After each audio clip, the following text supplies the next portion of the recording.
pelindung diri atau yang biasa disebut dengan APD. Yang pertama, masker.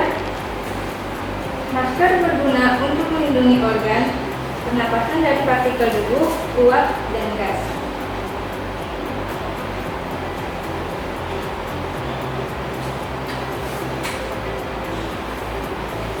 Kedua, earplug untuk melindungi telinga dari kebisingan serta partikel materi yang menyebabkan kebisingan seperti partikel shifter. Tiga, sarung tangan untuk melindungi jari dari api, suhu, pukulan, tergores, dan terkena cairan bahan kimia.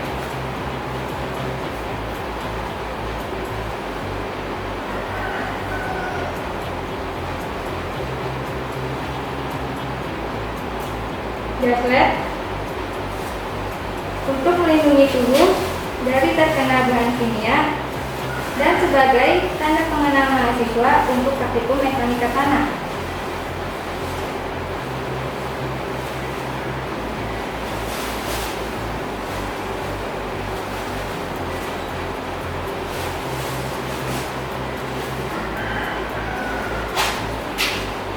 Sepatu untuk melindungi kaki dari benturan, tertimpa benda berat, tertusuk, dan terkena cairan bahan kimia.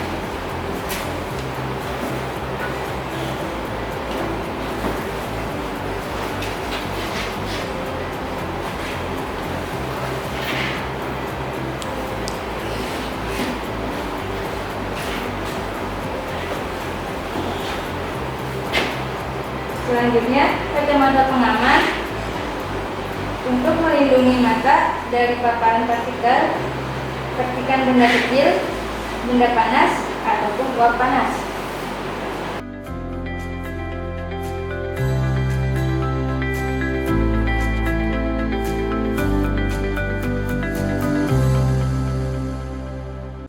Hai, selamat datang di Laboratorium Mekanika Tanah 1 dari Sipil Cibuana. Hari ini kita akan melakukan pengujian kadar air dengan SNI 1965 tahun 2008, di mana maksud dan tujuan dari pengujian ini adalah: pertama, mahasiswa dapat melaksanakan percobaan kadar air dengan prosedur standar yang secara benar. Yang kedua, mahasiswa mengetahui perbandingan antara berat air tanah yang terkandung dalam tanah dengan berat kering tanah yang dinyatakan dalam persentase. Berikut adalah alat dan bahan yang digunakan. Pertama, saringan nomor 4. Yang kedua, cawan. Yang ketiga, timbangan. Keempat, oven. Kelima, air suling. Keenam, sarung tangan. Yang ketujuh, sampel tanah. Sampel tanah yang digunakan adalah tanah distrep atau yang disebut dengan tanah terganggu. Selanjutnya, cara pengujiannya seperti berikut. Yang pertama, siapkan semua alat yang dibutuhkan untuk praktikum.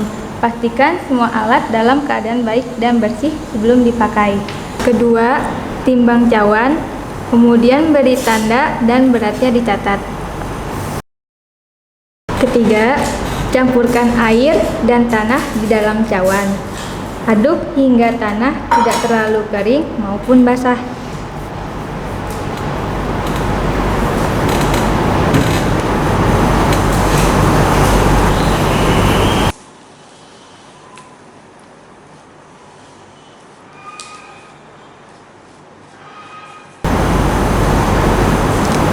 Timbang tanah. Masukkan ke dalam oven selama 24 jam dengan suhu 105 sampai 110 Celcius.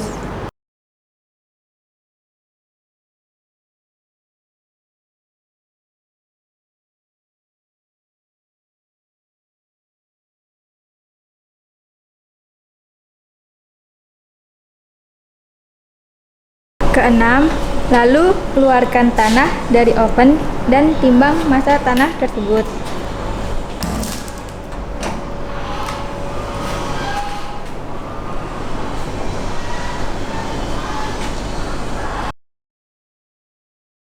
Ketujuh, kemudian cari kadar air dari sampel tersebut. Kedelapan, untuk mendapatkan data perbandingan, lakukan percobaan ini dengan kadar air yang berbeda dan dilakukan dengan langkah seperti di atas. Kedelapan, bersihkan semua peralatan setelah selesai melakukan percobaan dan simpan semua alat yang digunakan pada tempatnya.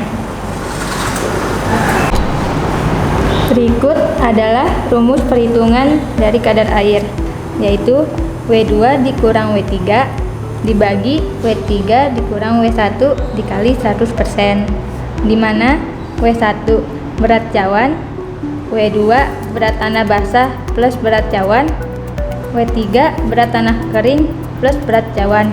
Setelah mendapatkan data praktikum, masukkan data yang sudah didapatkan dari pengujian kadar air ke dalam form berikut. Sampel 1, berat cawan tambah tanah basah 182 gram, berat cawan tambah tanah kering 166 gram, berat cawan 55 gram. Setelah menghitung kadar air mendapatkan 14%. Untuk sampel kedua, berat cawan tambah tanah basah 230 gram, berat cawan tambah tanah kering 200 gram, berat cawan 55 gram, dan kadar airnya 20,60%. Sampel 3, berat cawan tambah tanah basah 245 gram, berat cawan tambah tanah kering 200 gram, berat cawan 55 gram, dan untuk kadar airnya 30,03%. Setelah menghitung hasil kadar air, maka dilanjutkan membuat laporan.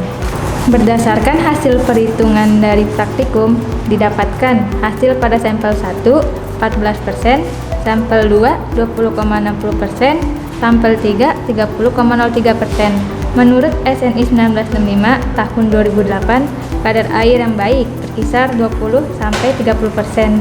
Maka dapat disimpulkan sampel 2 dan 3 memenuhi syarat. Sekian dari rangkaian pengujian kadar air. Semoga praktikum ini bisa bermanfaat dan berguna untuk kalian. Terima kasih.